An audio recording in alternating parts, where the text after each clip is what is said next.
దేవుళ్ళ గురించి గొప్పగా చెప్పి, బాబాల కాళ్లకు మొక్కి, మూఢనమ్మకాలను ప్రమోట్ చేసే రాజకీయ నాయకులకు ఈ దేశంలో కొదవలేదు.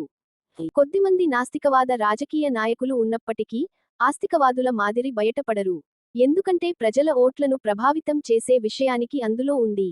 ప్రజలకు, తాము చేసే పూజ కార్యక్రమాలకు రాజకీయ నాయకులు వచ్చి వారితో పాటు కాసేపు ఊగిపోయే డ్యాన్సులు వేస్తే చాలు. అలాంటి రాజకీయ నాయకులను తమలో కలిపేసుకుని ఓట్లు వేస్తారు.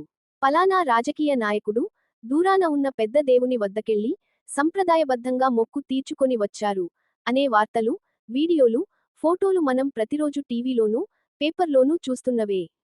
ఈ చర్యలు ప్రజలను మూఢనమ్మకాలలో ముంచి వేయటానికి పనికి వస్తాయి. ప్రజల్లో శాస్త్రీయ దృక్పథం ఏమాత్రం లేకుండా చేస్తాయి. దీనివల్ల దేశానికి జరిగే నష్టం అపారమైనది. ఇవేవీ మన రాజకీయ నాయకులకు అక్కర్లేదు.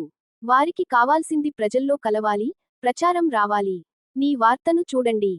ఒక దేశ అధ్యక్షుడు, దేవుడు లేడు, ఉన్నాడు అని ఎవరైనా నిరూపిస్తే తన పదవికి రాజీనామా చేస్తాను అని తన ప్రజలకు సవాల్ విసిరాడు. ఇది అసలైన దమ్మున్న రాజకీయ నాయకుడు చేయవలసిన పని. అతను ఇచ్చిన ఈ ప్రకటన ప్రజలను ఆలోచింప చేస్తుంది. మూఢత్వానికి దూరం చేస్తుంది. శాస్త్రీయ దృక్పథం పట్ల ఆకర్షితులను చేస్తుంది.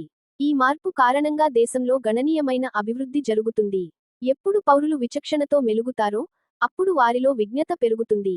మేధావితనం పెరుగుతుంది. మన దేశంలోని రాజకీయ నాయకులు సహజంగా ప్రజలకు ఇలాంటి లక్షణాలు రావడం ఏమాత్రం ఇష్టం ఉండదు.